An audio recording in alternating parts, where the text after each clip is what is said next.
Hello and welcome. I am so happy that you have joined me here today. We're looking at Nehemiah chapter 3. So grab yourself a cuppa and we'll get started. So briefly, just going back to Nehemiah chapter 2, we see that Nehemiah and the other Jews they've started to receive some ridicule about building the walls, but they have responded by starting to repair and rebuild the walls and the city gates. So here in chapter 3, this chapter 3, it records the works done on each section of the wall and records the names of the key workers. So Nehemiah knew that these workers had a heart for this building project, and without them, the building project wouldn't have been completed at all. So he includes the names and acknowledges the teamwork of the diverse contribution of many of the people that were involved in rebuilding the wall, and showing that this building project was basically a collective effort, and it wasn't just his own. The list also serves as a memorial to all their faithfulness and their sacrifice, highlighting that everyone, from the priests to the merchants, had a role to play in this important work of God. And so this details the records, also provides a historical reference to this rebuilding project. Just on a side note, Dr. Olson, so he helped rebuild 10,000 homes in war-ravaged Bangladesh in 1972. And he derived an unexpected inspiration from reading this chapter, which ordinarily just considered as one of the most least interesting chapters in all the Bible. But he says, "I was struck that no expert builder was listed in the Holy Land Brigade. There were priests and priests' helpers, there were goldsmiths, perfume makers and women, and no expert builders or carpenters were ever named." So he found a lot of encouragement that great works can be done by God's people if God is involved. And so there are many men with varied professions, but not any professional masons or builders. They're not trained for this kind of work, and it seems to be an easy excuse not to of them to do anything. But they still jumped in and they did the work. They fortified Jerusalem, even though many of them would think that they're not qualified to do this job. Verse 1. Eliashib, the night priest, and his fellow priests went to work to rebuild the sheep gate, and they dedicated its doors and set them in place, building as far as the Tower of the 100, which they dedicated as far as the Tower of Hananel. The men of Jericho built the adjoining section, and Zakkar, son of Ami, built the ones next to them. So the first person mentioned here in Nehemiah chapter 3 verse 1 is Eliashib, and he is the high priest, the top spiritual leader in Israel. And he rose up to do the work with the other priests, and they worked at rebuilding the sheep gate and the other sections near that wall. And he was the high priest, and he acted as a godly leader should. He was out in the front, he was doing the work, and he was leading by example. So Eliashib, he wasn't sitting in his private study somewhere doing the legalistic requirements of a high priestly role. Instead, he and his fellow priests went to work to rebuild the sheep gate. But it might as easily, because it might be easy to hide behind our spiritual gifts and using them as an excuse to avoid more menial tasks, maybe sort of the unpleasant task that's required to keep the church going. But here we see basically an important spiritual man getting his hands dirty and helping out with the building project. He didn't act as if he was too spiritual for this hard work for rebuilding the walls. And if we are a leader and others are looking to us, we need to follow this example. And if we're slow to work, they will be slow to work also.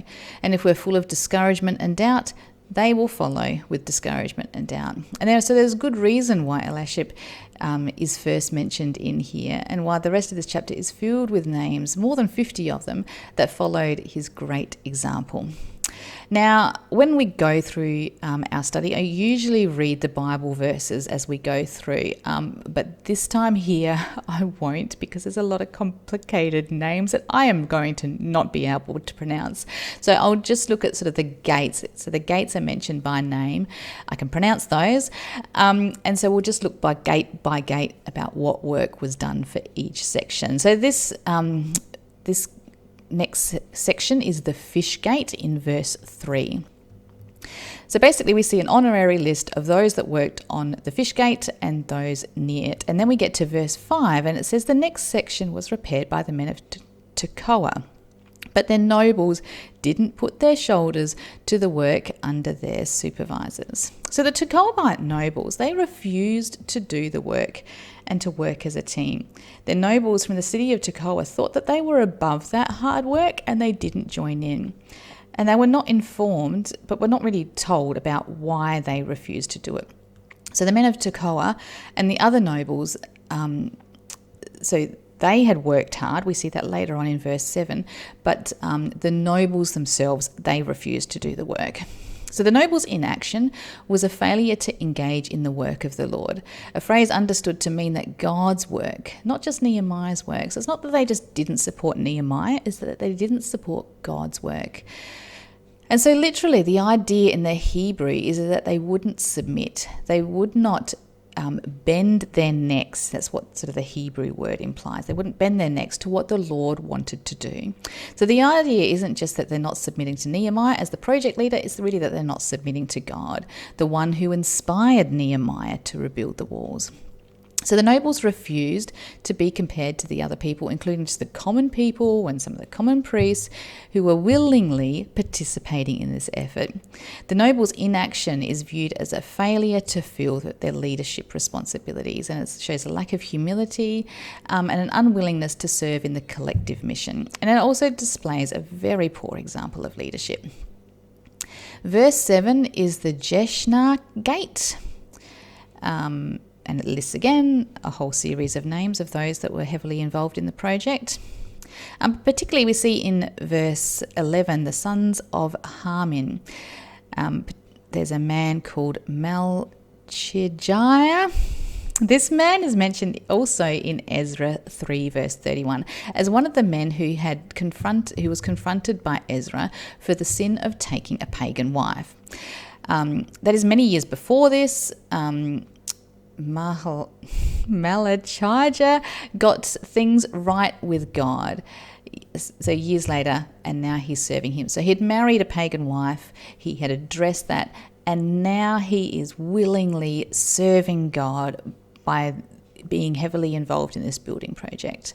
So a believer should never be let past failures let him from serving the Lord. Repent, set it right, make a stand for righteousness, and then get on with serving the Lord. That's the formula. In verse 11, we see some daughters that are involved. So this highlights the inclusion of women in the community's effort, emphasising that their contributions were also very valuable, and they recognised. So it's recognised in the rebuilding work of Jerusalem. Verse 13 talks about the Valley Gate. Hanan and the residents of Zenora rebuilt the longest stretch of the wall. So you can see it, it's all mapped out in this section, how long, because we know where the gates are in Jerusalem. So we can see that Hanan did the longest stretch of any of the families that were involved in the rebuilding of the wall. They did more than any other family. And when they reached the Dung Gate, they stopped.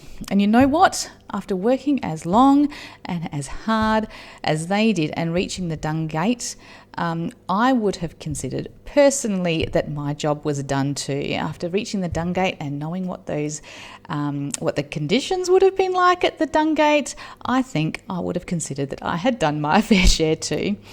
So verse 14 refers to the Dung Gate, and so he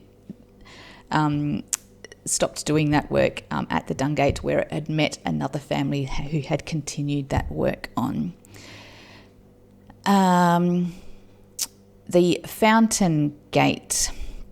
is starting in verse 15. There's a long section down to verse 25.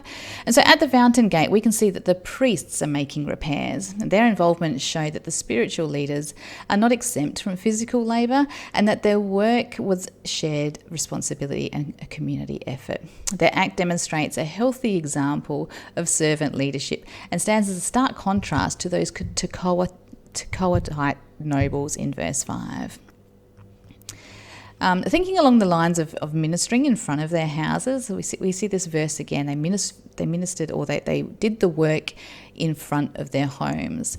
So we often consider that we're of the opinion that mission is costly and inconvenient. So why can't some of our service to God be convenient instead? Why can't it be right outside our own front door? So dream with me for a second. So just imagine for a second, what might be some of the examples of convenient ministry in front of your own house? What might it look like? So as little effort or a time investment as possible, ministry does not need to be excruciatingly demanding and draining.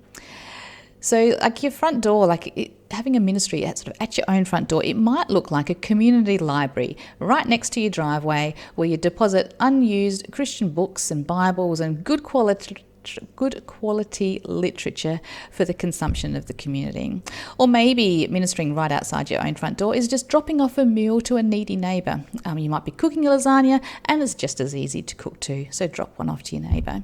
It could be creating a school carpool for the kids that are in your street. And so imagine the spiritual blessing you could be to those kids if you prayed for them every morning in the car as you went to school. You're teaching your own kids how to pray, and then you're blessing the families in your street by praying for them. Or maybe while you're mowing the front lawn, quickly do a few laps over your neighbour's lawn and pray for them. Pray for your neighbours while you're doing it. So just dream, imagine, and see where your creativity leads you when you're just thinking about ministry right outside your own front door. Verse 26, we come to the water gate, and again we see the Tekoahites there. So the builders next to the water gate, so the Tekoahites, they repaired a section near there. And the section of the wall near the water gates saw some remarkable service. Apparently the Tekoahites, who weren't satisfied with the significant work they had done before, they went on to do even more work. And they weren't going to be led by the bad examples of their nobles who did no work. We see that in verse 5. But they kept on working above and beyond their call of duty. Verse 28, the horse gate, and verse 29 is the east gate. So we're getting to the end here. So the east gate, we can see even now today where that east gate is. It's also called the eastern or the golden gate. And outside this gate, the Muslim graves are blocking it in order to prevent the Jewish Messiah from entering the city. So today the eastern gate has been sealed by the Muslims in order to discourage the Jewish hope of the return of their Messiah, who's supposed to be able to walk through this very gate as he enters Jerusalem. And the Muslim graves are put there because they believe in the resurrection. That's where the resurrection will take place. And if they lay their deceased there, then this prevents Jesus to return because he can't touch the dead bodies. But also there's Jewish graves there too. There's Jewish graves located on the other side of the Kidron Valley on the Mount of Olives, since they believe also in this same prophecy that Jesus is going to return here and that the final judgment will be executed here by the Messiah.